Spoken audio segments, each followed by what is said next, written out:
Olá pessoal, espero que vocês estejam maravilhosamente bem. E no aulão de hoje, vamos sair um pouquinho da teoria e entrar no mundo da segurança da informação.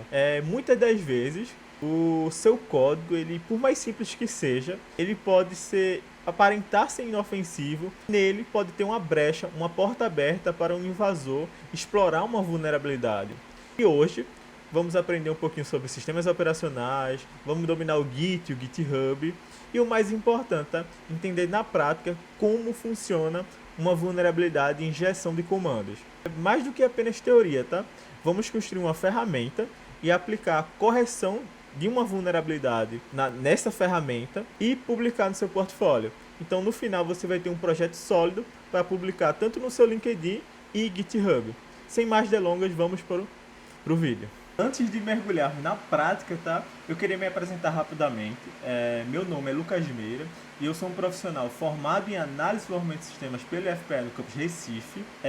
Tenho aproximadamente aí 7 anos de experiência com tecnologia, com 5 anos, sendo com foco especificamente com segurança de aplicações. E no meu dia a dia eu trabalho unindo desenvolvimento e segurança da informação. Além da atuação técnica nesse período, eu tenho algumas certificações que são super importantes aí na área de tecnologia, de segurança da informação, ali como exemplo a DCPT, a ISFS, a IJPT. A principal que eu tirei recentemente, tá? Eu tirei em dezembro de 2025, foi a SWE, que é uma certificação onde eu tenho que explorar duas máquinas, fazer 2 bypass de autenticação. Então eu saio de um usuário comum para ter o acesso ao administrador e no final eu tenho que obter o controle remoto do servidor, que seria que eu conseguir injetar comandos no servidor. A gente vai ver um pouquinho sobre essa vulnerabilidade aqui ao longo do curso, tá? Então, hoje, meu objetivo é trazer essa vivência prática de quem está aí no dia a dia, para que vocês não apenas escrevam código, mas escrevam código de forma segura, tá? Agora, vamos para os principais slides, tá? Então, só recapitulando, vamos ver sobre sistema operacional, comandos que se executam no sistema operacional, o que é um ping, e depois disso, vamos para uma parte prática para esse projeto servir como portfólio para vocês. Então, aqui eu trouxe os principais sistemas operacionais aqui do mundo. Tem o Windows, que deve ser provavelmente a maioria de vocês, tem o Linux e tem também o macOS. Eu separei aqui onde cada um se destaca. O Windows, ele se destaca porque mais de 66% dos computadores pessoais rodam no Windows. Aqui eu tô achando até esse número um pouco baixo até, eu acredito que deve ser 80, 90%, mas esse dado aqui nesse site, caso vocês queiram acompanhar e ver o nível de utilização aí de sistemas operacionais. O Linux, ele é mais utilizado aí nas infraestruturas críticas, aí nos servidores das empresas. A nível empresarial aí, as empresas utilizam mais Linux. Então aí o Twitter, sei lá, Facebook, diversas empresas, Big Techs, eles utilizam toda a sua infraestrutura crítica em Linux. Então o Linux ele se destaca mais aí a nível empresarial. E o Mac, tá?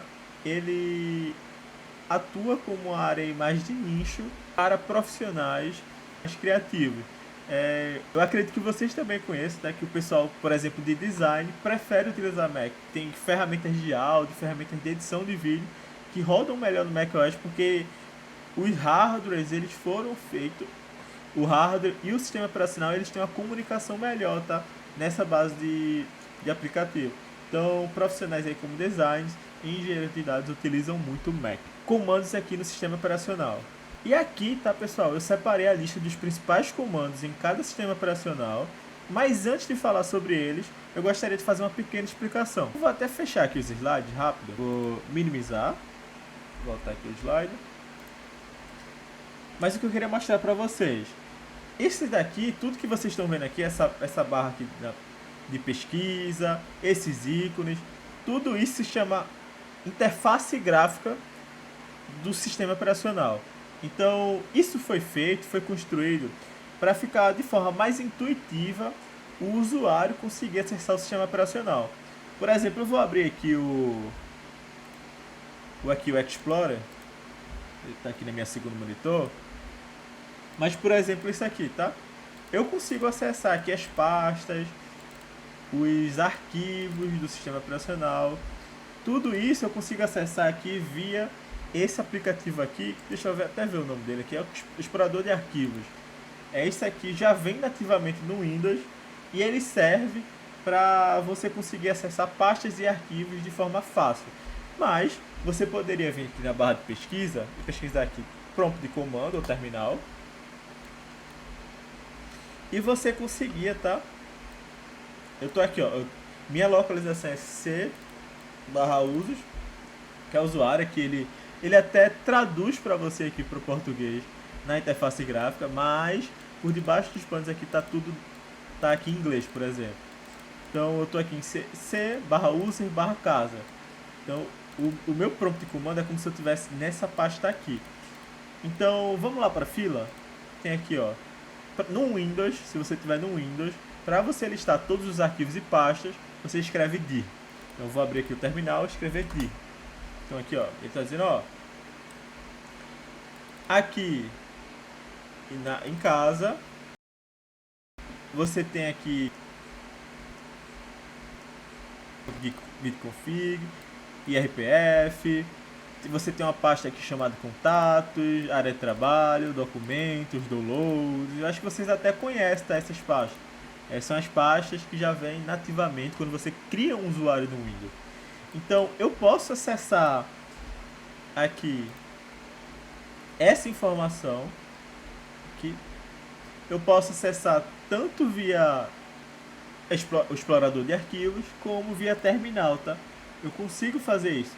O terminal, ele é um programa aí mais simples para você acessar as principais funções do sistema operacional. Quando você faz qualquer coisa no seu computador aqui, quando você já está logado no Windows, existe uma camada de abstração, que são as chamadas funções de sistema operacional, que ele executa algumas ações no seu computador de forma abstraída, para o usuário ele não ter o acesso total ao computador. Imagina, sei lá, que o usuário comum ele vai dizer, ó, me dê a localização X da memória, ou faça tal coisa no processador, sei lá, aumente a temperatura do processador. O processador vai lá e explode, por exemplo. Então, até para nível de segurança mesmo do computador, que não permite o usuário ter um acesso tão forte ao hardware do computador. Então isso é uma proteção, tá, nativa do sistema operacional. Vocês não precisam entender isso, tá? Mas basicamente você consegue fazer a maioria das ações via linha de comando. Por isso que você vê muitos hackers utilizando aí o programador. Mas nada mais é do que executar comandos aí no sistema operacional via linha de comando. Então, CLS, você limpa aqui o terminal, tá? Ele fica aqui limpinho. Mas era isso, tá? Então vamos olhar os comandos que estavam lá. Beleza. Lista todos os arquivos e pastas do sistema operacional. Aqui da pasta do diretório atual. CD, você vai mudando de orientação aqui no sistema operacional. Você vai mudando de pasta, tá? Através de CD. Tem um ping, tá? Que é o que a gente vai ver no aulão de hoje. Também o CLS para limpar aqui a tela do prompt de comando. Então esses são os principais comandos, tá? Para fazer no Linux, você usa ls-la. No macOS, ls-g maiúsculo. O Mac e o Linux, vocês vão ver que os comandos são um pouco parecidos, tá? Porque a base do Mac ali é de um Linux mais antigo, mas eles foram lá e foram criando novos comandos e melhoraram a interface gráfica e etc. Então, muitos desses comandos aqui eles podem ser parecidos, tá? Então, vamos executar só esse ping aqui, tá? Já vamos ver o que é, mas ping, por exemplo, aqui, google.com.br. Então, eu estou instalando ping para google.com.br. Esse aqui é o endereço IPv6 do Google e eu demoro mais ou menos 65 ms. Com essa demora aqui vocês conseguem estimar até qual é a minha localização hoje, tá? Mas, em resumo, eu só queria mostrar isso para vocês, que escrevendo ping mais um domínio ou endereço IP, você consegue saber aqui o tempo de resposta até o servidor. Vou só diminuir aqui. E show! Vou compartilhar a tela, apresentar. aqui para ficar melhor de vocês visualizarem, tá? Aqui o ls do Linux, ls também no Mac e os principais comandos aqui que a gente viu na aula de hoje. Vimos ali os principais comandos que a gente utiliza no sistema operacional, mas uma coisa que eu queria mostrar para vocês é para vocês terem o nível de importância de por que um atacante ele sempre vai querer injetar comandos no servidor. Toda vulnerabilidade que existe, que um atacante ele consegue injetar comandos em um servidor, se chama Command Injection. Então, esse é tipo o santo grau dos hackers, eles vão querer isso. Por quê? Porque a partir daí, eles vão conseguir ter acesso total ao servidor. Então, eles vão conseguir ler arquivo, criar arquivo, deletar arquivo. Em casos mais graves, tá? Eles conseguem acessar o seu microfone, ligar a sua câmera. E isso sem você ter ideia de que está passando por isso. E em outros casos, eles vão lá, vão minerar Bitcoin, o seu computador vai ficar lento. Mas enfim, esse é o santo grau de hack. Eu criei aqui um script em Python, tá? Vocês não precisam saber isso, mas eu posso disponibilizar para vocês. O que é que está acontecendo aqui, tá? Eu vou abrir a porta do meu computador e quem se conectar nessa porta, o atacante vai conseguir injetar comando no meu servidor, no meu computador em si. Então eu vou abrir aqui o terminal, vou rodar aqui esse script, tá? Beleza, o meu computador aqui está na porta aberta 33333. Através do meu outro computador que eu tenho, eu vou acessar essa porta. Então eu fiz a conexão, esse aqui é o IP do meu segundo computador. E como aqui ó, eu injeto comandos, aqui eu estou injetando o comando que eu recebo aqui do outro computador, o atacante ele vai poder fazer qualquer coisa, tá? Então eu vou fazer aqui, eu vou rodar um dir, tá?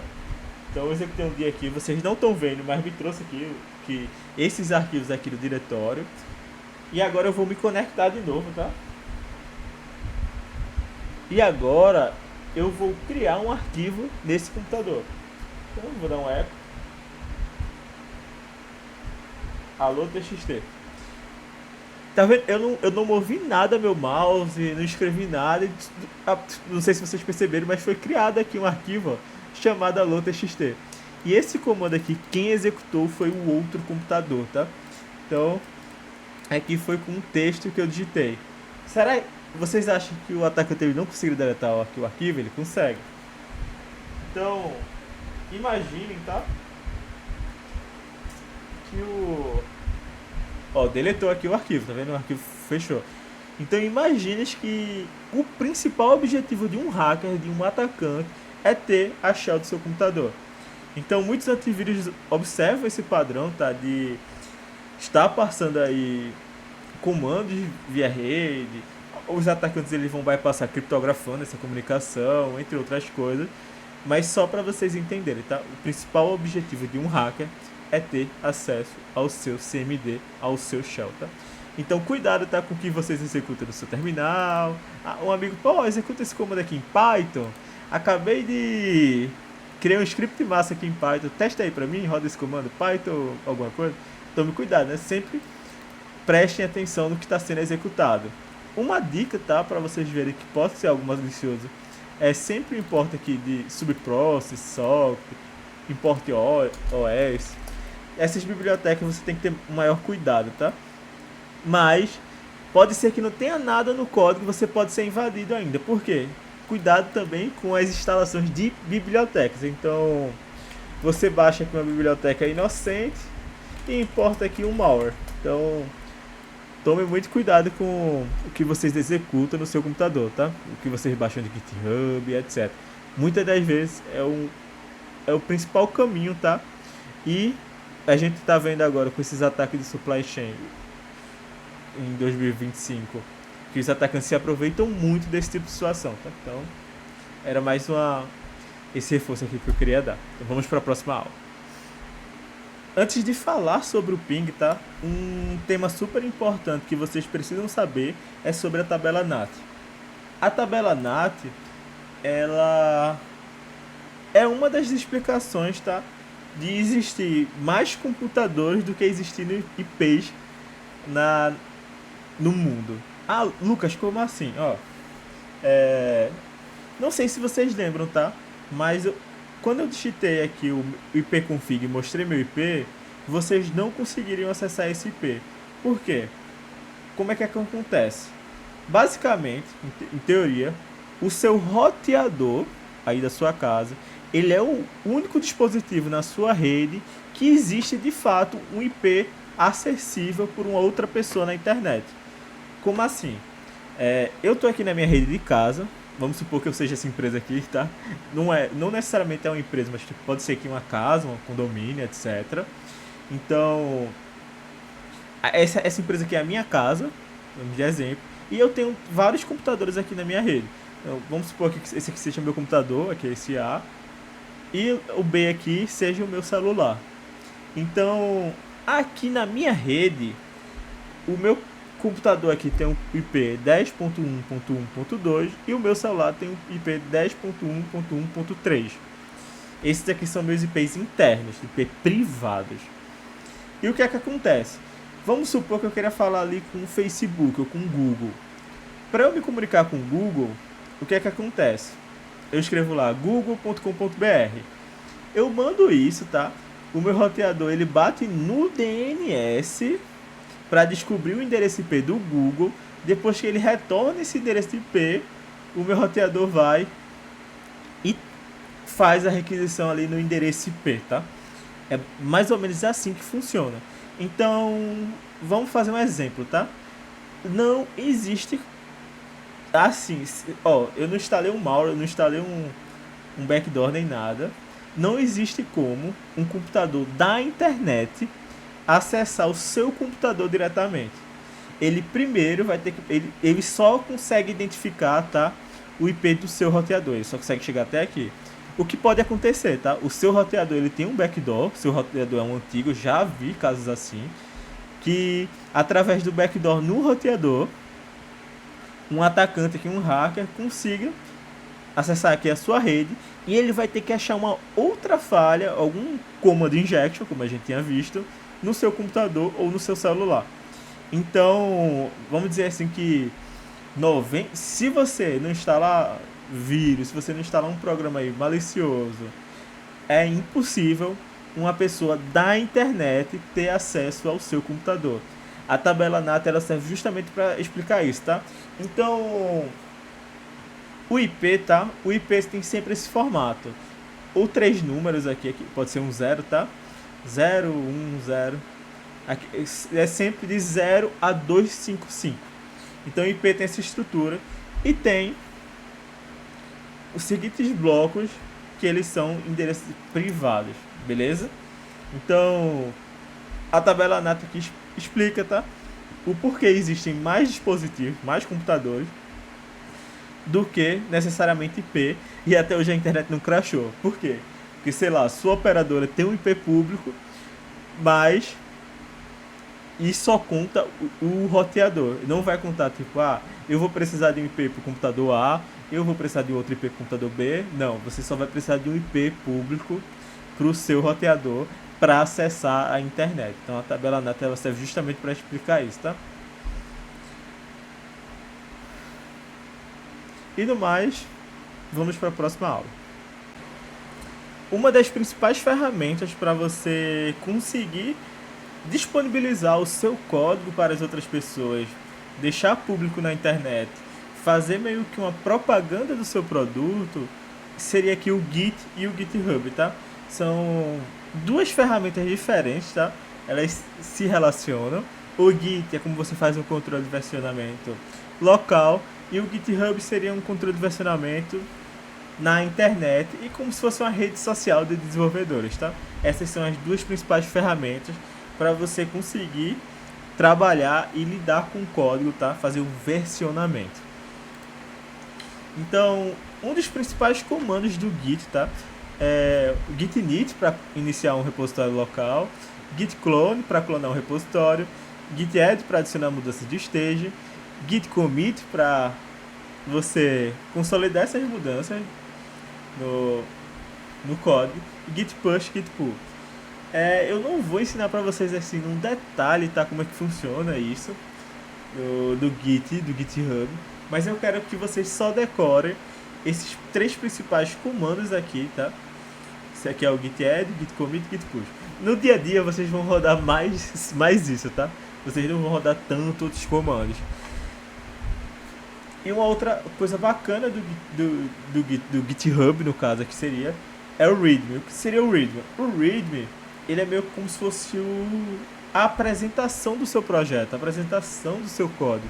Então, aqui nesse README aqui de exemplo, tá?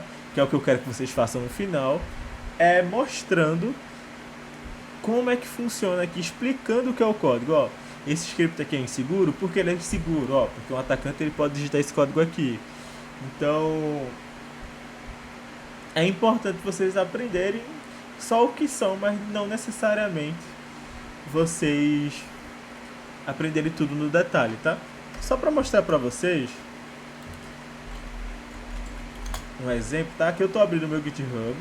Esse aqui é o meu README principal, tá? Aqui é onde eu me apresento um pouco sobre mim. Vocês podem ver aqui meus contatos. E a ideia é que em todo projeto tem um pouco de explicação de como é que ele funciona. Por exemplo, esse repositório aqui meu, o repositório tá, é a pasta que armazena o seu código. Eu mostro aqui, tá, alguns temas sobre segurança. A nossa prática vai ser sobre esse script aqui, tá? Aqui já um pouco de spoiler. Mas a ideia é que você tenha um código desse no seu GitHub para divulgar, tá, o seu projeto. No mais seria isso, tá? A parte teórica. Mas para finalizar, vamos aprender na prática, tá? Para vocês instalarem o Git, vocês vão ter que pesquisar aqui Git no Google. Vocês podem vir aqui em install para o seu sistema operacional, tá? Então se você estiver usando Linux, você vai aqui no Linux. Se você estiver usando Mac, vai para o Mac. Eu, como estou no Windows, vou vir aqui e vou instalar aqui o Git, tá?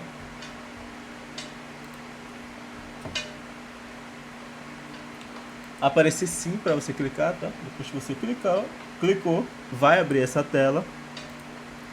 Você vai clicar aqui em install.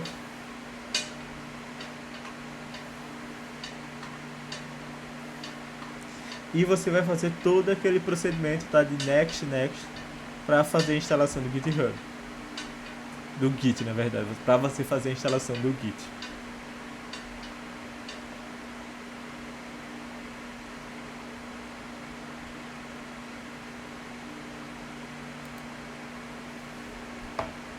E o que é um ping, tá? O ping, ele é um utilitário, tá? Ele é um aplicativo aí que tem tanto no Mac, no Linux, no Windows, e que ele usa o protocolo ICMP para testar a conectividade entre equipamentos. Vocês não precisam, tá, saber aí como é que funciona por debaixo dos panos, mas a principal ideia é, através do ping, eu consigo saber se eu consigo me comunicar com outro servidor e com outro IP.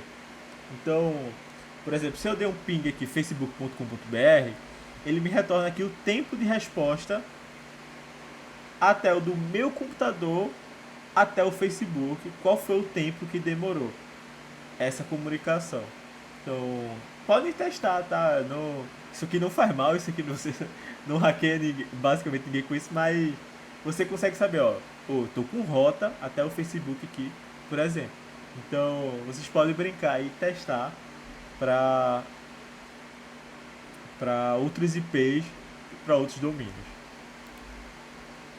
Finalmente chegamos na parte prática, tá? Então aqui a gente vai trabalhar com um cenário hipotético e vai trabalhar ele até ele ser o mais seguro possível, tá? Então aqui na atividade prática a gente vai trabalhar no cenário de mapeamento de ativos. O que seriam esses ativos? Poderia ser um celular, um computador, a rede, na sua infraestrutura do seu trabalho. E o que a gente vai fazer, tá? A gente vai criar um script que vai pingar um alvo, que vai receber o IP e vai dizer, ó, esse IP aqui, ele tá ativo ou não tá? E a gente vai fazer esse script em Python para que com isso a pessoa que for utilizar esse programa saiba, ó, esse computador aqui tá ativo e esse aqui não. Então a ideia seria basicamente essa. A gente vai criar um script que vai pingar o IP, né? Então vamos dar um nome, né? Vamos chamar esse projeto de pingador. Então vou abrir aqui o VS Code. Vocês têm que fazer esse mesmo processo, tá? Vocês vão aqui em File, Open Folder para abrir uma pasta e vocês vão escolher aqui a pasta do seu computador que vocês vão utilizar. Vocês podem criar uma pasta aqui, né? O nome do projeto vai ser Pingador. E vocês podem selecionar essa pasta vazia. Para vocês criarem um arquivo no VS Code, clica aqui em confiar no autor e continuar. Vocês vão clicar aqui em New File e vão escrever o nome do arquivo. Eu vou colocar aqui main.py. Main significa principal, né? E .py é a extensão para dizer que é um script em Python. Então, beleza, vamos começar aqui a escrever.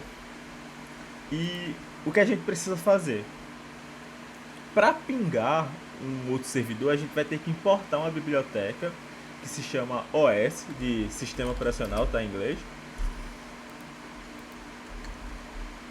E nessa biblioteca aqui a gente vai ter diversos utilitários para fazer o ping, mas basicamente o que a gente vai fazer, tá? A gente vai precisar receber do usuário um IP. Então aqui eu vou colocar IP, vai ser igual a input. Então vai ser aqui, ó. Vou até aceitar essa sugestão aqui do Copilot. Apertei Tab, mas vocês poderiam aqui digitar esse mesmo processo. E aqui embaixo, tá? Hoje em dia com a IA, pessoal, fazer esses scripts em Python. Lucas, eu não sei como fazer tal coisa. Eu não sei como é a estrutura do IP. Pergunta lá na IA que ela vai saber te responder, tá? Essas coisas mais simples ela responde aí com perfeição, como foi aqui nesse caso, tá? Então, resumindo, importei a biblioteca aqui do sistema operacional para conseguir realizar o ping. Criei uma variável aqui que se chama IP, que vai vir aqui do usuário. E depois que eu receber esse usuário, eu vou executar isso aqui no meu sistema, tá? Então, vamos rodar aqui para ver como ficou. Para executar um script em Python, tá? Vocês abrem o terminal, vão aí na localização onde está o seu script. Eu vou dar um dir aqui só para vocês verem que ele está aqui, ó. O script. Vou dar um CLS para limpar o terminal. Eu vou escrever aqui python main.py. Digito IP, eu vou colocar o localhost, que aqui é o meu próprio computador.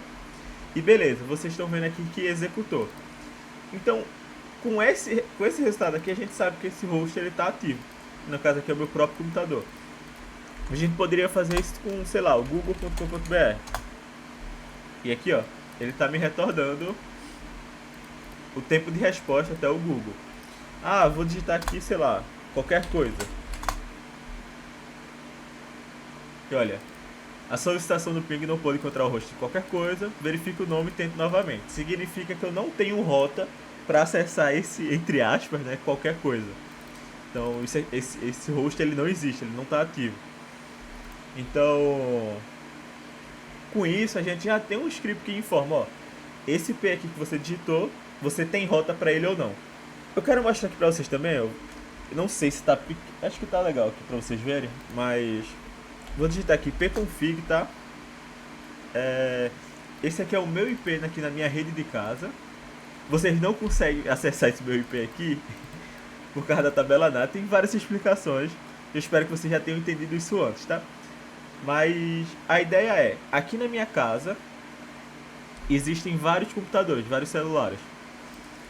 Por exemplo, o do meu roteador é esse daqui, ó, 162.68.0.1. Eu vou rodar meu script para vocês verem.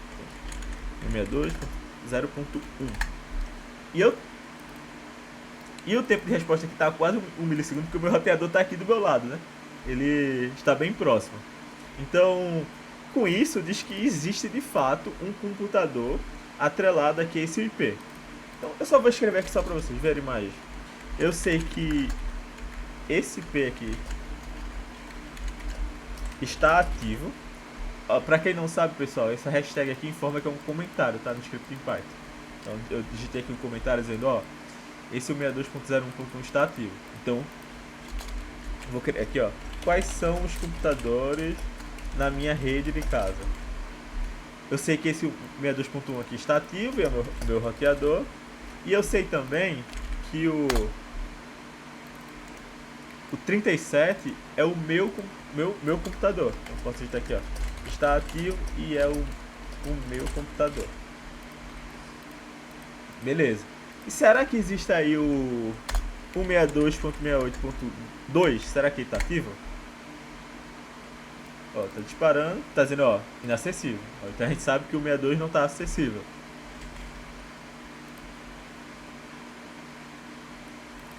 Vamos tentar aqui, ó. Todos foram recebidos, tá dizendo que o host está inacessível. E desse IP aqui, então, esse IP aqui é o meu no caso, né? Tá dizendo, ó, esse está inacessível. Vamos tentar agora o 3. Será que tem algum computador?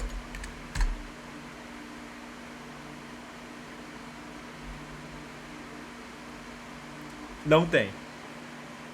Resumindo, com esse script você consegue saber se tem rota ou não para um alvo. Seria a mesma coisa, tá, de eu estar escrevendo isso aqui no meu próprio terminal. Com esse script em Python aqui, eu recebo esse variável aqui do IP e coloco meio que aqui, tá? Então, 62.0.1. Vou colocar aqui 3, só para vocês verem. E ele não encontra a rota para esse alvo. Então a gente criou um script aqui simples em Python, tá? Tem como eu ir melhorando muito esse script, tá? Tem como fazer algo bem mais complexo. Mas qual é a ideia para vocês? Pense no cenário. O usuário aqui ele digitou o IP, beleza, o script está funcionando como deveria. Mas e se ele, agora, ao invés de escrever o IP, ele tentar injetar um comando na minha aplicação? Então, como a gente viu na última aula, vou limpar aqui o terminal. Lembrem sempre que é isso aqui, ó. O comando que está sendo executado é ping mais o IP. Vou colocar aqui só para dizer que é uma variável. Isso aqui é uma variável que está sendo recebida. Então, e se eu tentar concatenar e tentar executar um outro comando ao invés do ping? Como assim, Lucas? Então eu posso digitar aqui o meu IP local, tá? E eu posso usar o E comercial para juntar os dois comandos e executar aqui um D. O que será que vai acontecer aqui agora? Então no final ele executou aqui todo o ping e ele listou aqui também o meu diretório. Então isso se chama uma vulnerabilidade de command injection, que eu consigo injetar comandos aqui em uma aplicação. Então se essa aplicação aqui estivesse rodando no servidor e um cliente estivesse acessando essa máquina, ele teria controle total ao servidor. Nesse caso aqui, ele não é tanto um problema, porque eu estou listando o meu próprio computador. Mas caso fosse um servidor ali que tivesse com outras aplicações, você teria acesso total a ele, tá? Com essa vulnerabilidade. Então, só para vocês verem aqui que é o mesmo resultado. Mas com isso a gente tem aqui já uma vulnerabilidade de injeção, tá? Esse código aqui ele está vulnerável. Por quê? Porque ele não trata os parâmetros do usuário. Sempre que vocês verem aqui em qualquer linguagem de programação, tá? Não só em Python, mas uma função aí que invoca o sistema operacional e que tem um comando aqui e uma variável, um input que não está sendo tratado de qualquer forma, isso aqui é uma vulnerabilidade, tá? De fato. Ah, Lucas, como a gente faz então para corrigir isso? Para a gente corrigir isso, existem duas formas, tá? A primeira, eu posso usar uma biblioteca para fazer isso. Então, eu preciso aqui validar o IP que estou recebendo do usuário. De fato, é um IP ou não? Então, eu preciso tratar esse IP. Então, a gente pode validar isso, tá? Como é que eu vou validar isso? Vocês podem procurar, sempre que vocês estiverem assim, nessa dúvida, a comunidade Python é uma comunidade muito ativa, tá? Tem diversos programas, diversas bibliotecas que podem resolver o seu problema. Então, se você tem um problema que ele é muito comum, provavelmente vai ter uma biblioteca para resolver isso, tá? Então, tem uma biblioteca, vocês podem pesquisar, por exemplo, aqui, ó. Lib em Python, ou vocês podem perguntar até o ChatGPT ou o Gemini hoje em dia, tá? Então, lib em Python, validate IP. Então, ó, aí o Gemini aqui já respondeu que existe essa IP address. Vocês podem ver essa biblioteca aqui na documentação do Python, tá? Ele já é nativo do Python. Algumas outras bibliotecas vocês têm que instalar via pip. Essa aqui ele já vem nativo no Python, tá? Então, caso tenha alguma vulnerabilidade nessa biblioteca, você teria que atualizar o seu Python, tá? Então, ele tá dizendo, ó, deixa eu ver se ele traz algum exemplo aqui.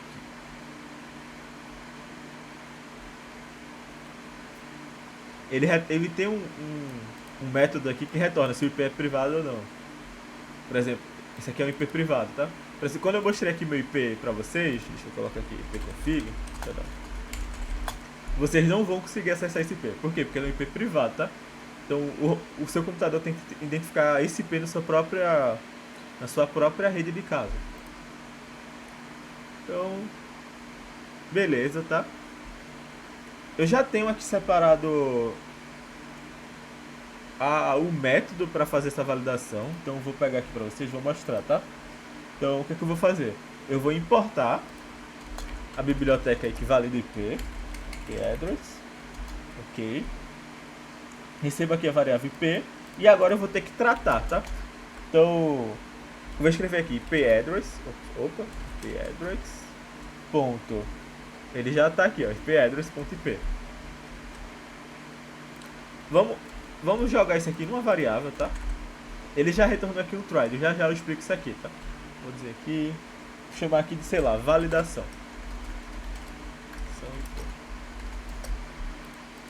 E vou printar aqui o resultado dessa validação IP, tá? Só pra gente ver. Vou limpar aqui o navegador. Vou digitar um IP válido pra vocês verem, tá?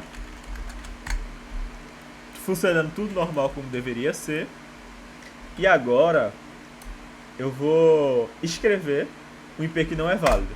Então, vou escrever aqui literalmente qualquer coisa. Ele disse, ó, isso aqui teve um erro no Python, tá? Ele crashou a aplicação. Ele tá dizendo, ó, qualquer coisa não é um IPv4 ou IPv6 endereço. O endereço IPv4 ou IPv6. Então, com isso, crashou a aplicação.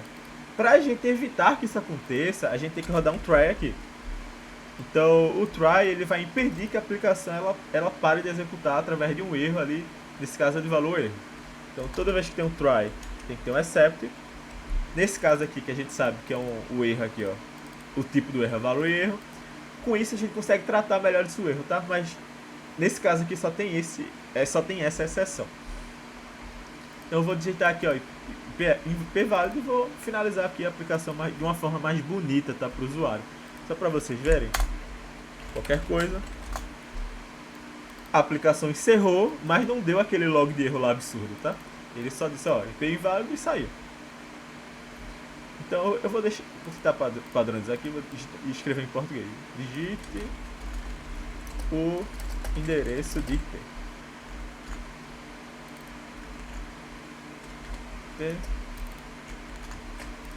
Beleza. Então, com isso aqui, tá, a gente já conseguiu evitar aquela vulnerabilidade. Então, ó, se eu tentar agora rodar qualquer coisa, colocar aqui o e-comercial id, ele vai cair nessa exceção aqui, antes de executar o ping. Então, com isso, a gente corrigiu a vulnerabilidade usando uma biblioteca, tá? E essa vulnerabilidade é uma vulnerabilidade muito comum que se chama de injection. Então, isso aqui é um exemplo, tá, de correção. Isso aqui já resolveria o seu problema, ok?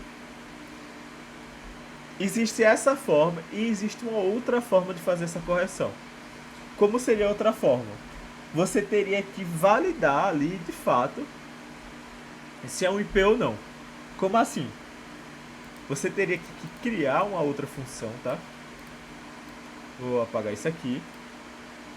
Vou comentar, tá? Você teria que criar sua própria validação. A gente fez a correção usando a validação de uma biblioteca e agora a gente vai fazer essa validação usando uma função que você mesmo vai desenvolver.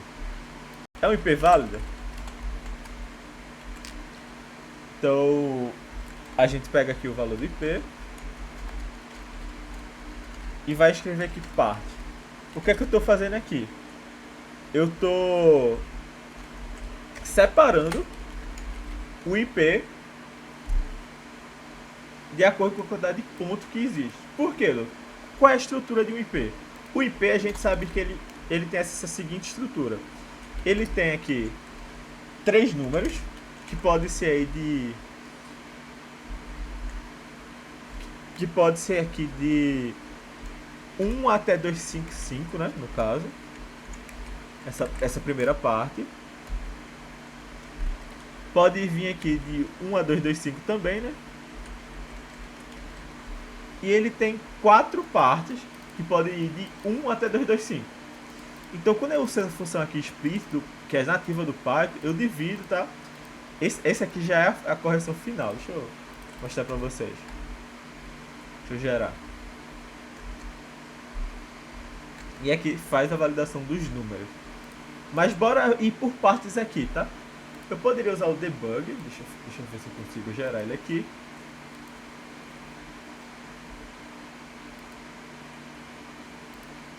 O debug, tá, pessoal? É uma forma de você conseguir executar parte por parte do programa, você entender como é que estão as variáveis. Então,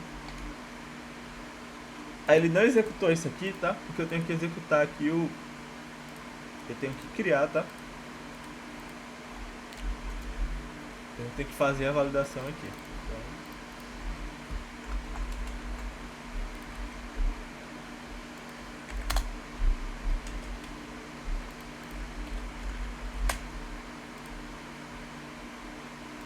vou digitar aqui o endereço IP. E olha, como eu coloquei um breakpoint aqui, agora eu consigo debugar aqui de forma mais fácil. O valor que foi digitado aqui foi 127.0.1, tá correto aqui. E agora eu vou dividir em várias partes.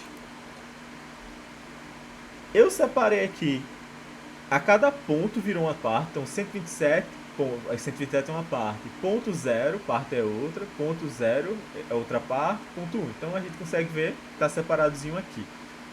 Então eu criei um for para percorrer essas partes. Primeiro validou se de fato é um número, tá? E depois aqui agora, ó, ele verificou se a parte 1 é um número entre 0 ou 225, que é a estrutura do IP. Se for, ele não vai dar erro. Então, com isso a gente criou uma função aqui para validar o IP. Como ele validou tudo certinho, ele executou o programa. Com isso a gente fez uma outra correção, uma outra validação, tá? De um programa em Python. No mais era isso que eu queria mostrar para vocês, tá? E com isso a gente criou tanto uma validação ali usando uma biblioteca e também a gente criou a nossa própria validação. Além disso, além dessas correções que eu queria que vocês entendessem, agora vocês têm uma forma prática de fazer uma correção de uma vulnerabilidade em command injection. Eu quero mostrar para vocês também como é que eu podia enumerar ali, com esse script, outros IPs nessa mesma rede. Então vamos lá. A gente já tem uma função aqui que valida o IP, né? A gente está fazendo essa validação aqui e estamos executando um ping nele. Então, só recapitulando, né? Se eu digitar aqui a função e o IP válido, ele vai pingar esse IP. O que é que eu vou fazer aqui agora? Eu vou fazer um for, tá? Vou colocar aqui in range 0 a 255. Vou fazer o seguinte, tá? Eu vou fazer o split do IP através do ponto. Eu vou mostrar pra vocês o que eu tô fazendo, tá? Não tenho medo. Vou aqui, split IP. E vou fazer o seguinte, eu vou substituir agora. Vou colocar aqui novo IP. Vai ser o seguinte, o Copilot que já gerou aqui pra mim. Mas eu vou pegar aqui os valores antigos do split IP e vou fazer com que a última parte ele vá de 0 a 255. Deixa eu dar um print aqui para vocês verem o que vai acontecer.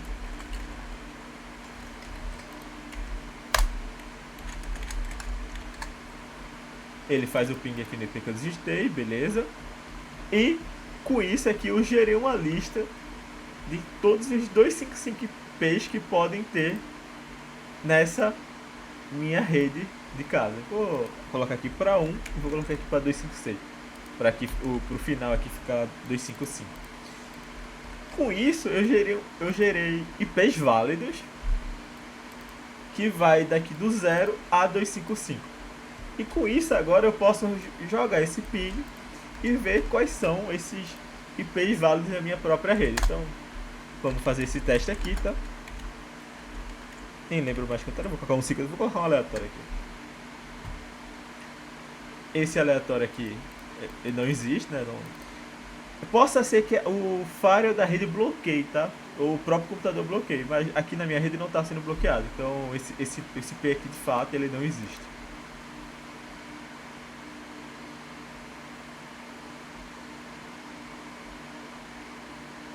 Ah, aqui ele está sempre repetindo pro mesmo IP porque eu não troquei aqui, tá? Tem que ser o novo IP. Vou até começando no IP e vou colocar aqui. Vou ver se vai.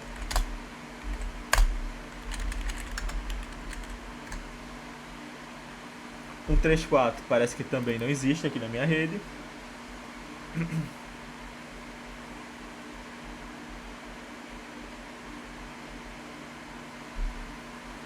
Beleza, aqui ó, o 1 existe, o 2 não.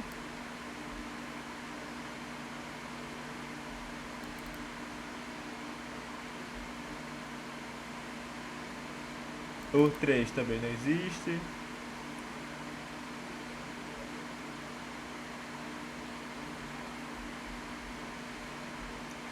E por aí vai. Então já estou fazendo esse scan aqui de forma automática. Ele sempre envia 4 pings aqui. O que é que eu vou fazer? O que é que eu vou fazer aqui? Eu vou somente mostrar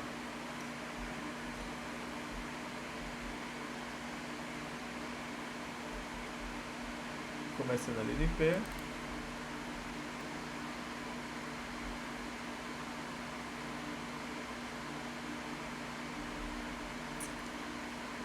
Eu vou ajustar aqui para mostrar somente os IPs válidos, beleza? Só um segundo.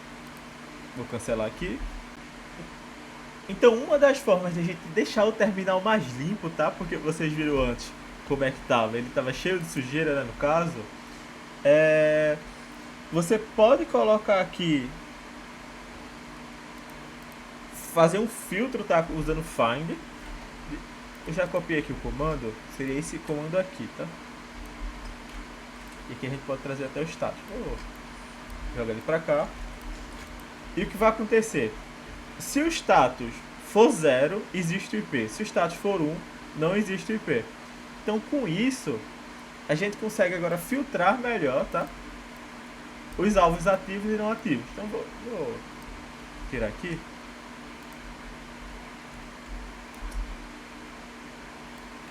Aqui. Esse aqui eu vou deixar normal, tá? Vou tirar isso aqui. Aí eu vou colocar aqui, tá? Se status for igual a 0, opa,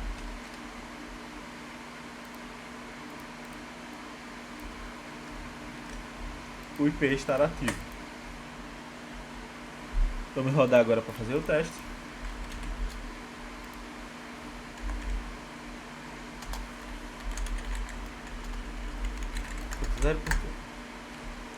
Aqui ele mostrou aqui o tempo, né, que foi feito, e ele agora está rodando aqui. Deixa eu tirar isso aqui para não ter sujeira aqui, terminando. Então, clear CLS.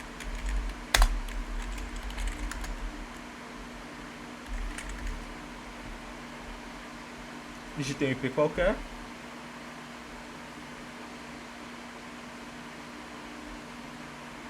Beleza, esse alvo não está ativo.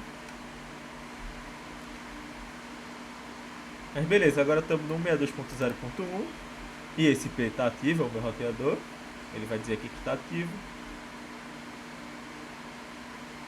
Ele deu erro, não apareceu. Vamos tentar descobrir aqui o motivo.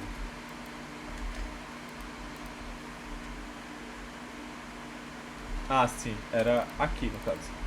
Faltou isso. Essa variável. Então,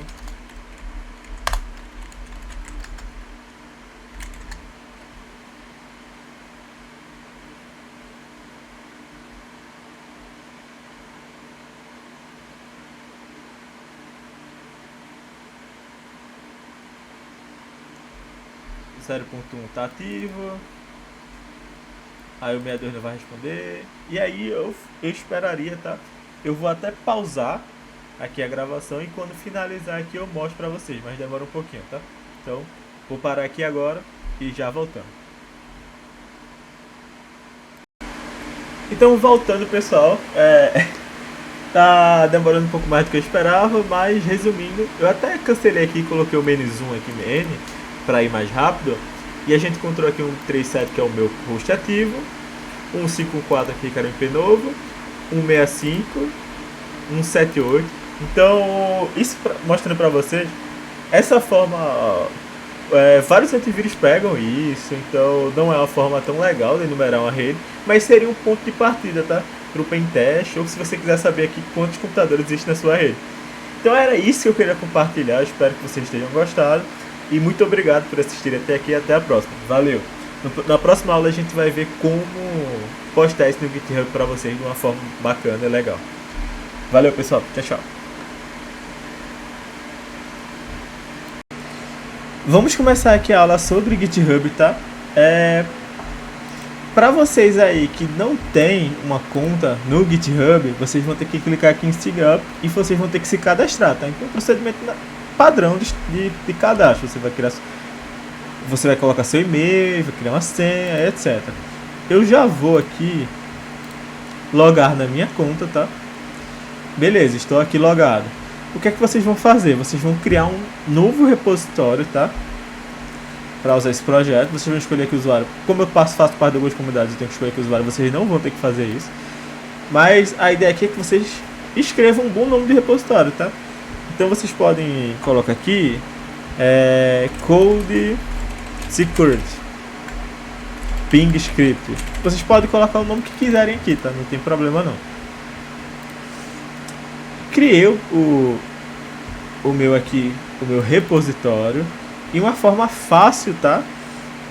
De vocês já colocarem aqui a mão na massa, vocês copiarem aqui esses comandos aqui que o próprio GitHub traz, tá? Então vocês clicam aqui nesse botão, vocês vão lá pro VS Code que vocês estavam também, e vocês vão rodar isso no terminal de vocês. Então vocês vão clicar aqui, vão colar, e quando vocês clicarem aqui, vai pedir aí, se você fizer pela primeira vez, que vocês coloquem o nome de vocês, aceitar o Visual Code, mas aqui como eu já fiz, tá? Eu já criei aqui o repositório. Então, lembra dos comandos do Git? Deixa eu ver se eu pego aqui a fila para vocês, tá? Deixar aqui a fila. Lembre sempre que a gente vai usar somente esses 3 comandos aqui quase sempre, tá? Git add, git commit, git push. Como é que você vai fazer isso? Olha, se você quiser adicionar todos os arquivos da sua pasta no GitHub, você escreve git add espaço ponto. Mas aqui eu vou colocar aqui só esse main.py, tá? Que foi aquele script lá que a gente fez ali um script para descobrir os IPs na rede. E eu vou adicionar ele, tá? O meu git commit eu vou colocar aqui, ó, escrevo git espaço commit -m, aspas, e aqui eu coloco uma descrição. Então, adicionando o arquivo que está protegido, faz uma enumeração de IPs na rede e dou um git push. Lucas, como foi que tu escreveu esse ponto traço main aqui tão rápido, tá? Se vocês querem saber, eu escrevi git add e eu escrevi aqui, se eu escrever aqui MA e apertar Tab, vai se autocomplementar para mim, tá? Mesma coisa aqui com CMD, que é outro arquivo aqui, ele vai se complementar também, tá? Então, subi aqui, tá, esse arquivo para vocês. Então, eu vou disponibilizar esse link aqui, que vocês vão conseguir ver esse arquivo, tá? E eu posso fazer o mesmo aqui, tá? Para aquele script ali que eu fiz da última aula do CMD. Então, cmd.py.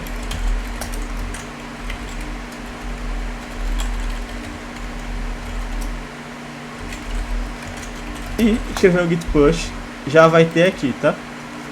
O que é que eu recomendo, Lucas? Ó, quando vocês estiverem lidando aí com README, vocês podem deixar, tá? Vocês podem rodar em uma LLM que vocês prefiram, tá? Não tem tanto problema. Vocês podem ver aqui, ó, Markdown Via. Vocês podem pesquisar aqui exemplos, tá? De como é que você escreve um código bonito. Vocês podem montar aqui um exemplo para ver como é que funciona. Ou vocês podem rodar com a IA mesmo, tá? Mas eu tenho um repositório aqui que eu fiz, que seria esse daqui, ó.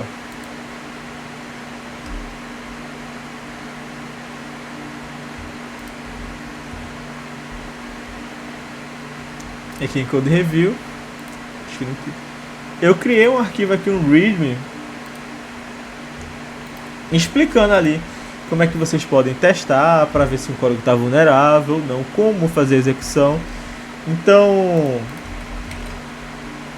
eu vou clonar ele aqui, gitdd, git commit,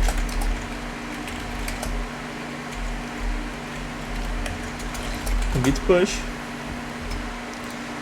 E vocês agora, caso vocês queiram mostrar, sei lá, para um recrutador, para outra pessoa, vocês podem mandar o link do seu GitHub que vai aparecer e que a pessoa vai conseguir ver, tá? O projeto que você fez.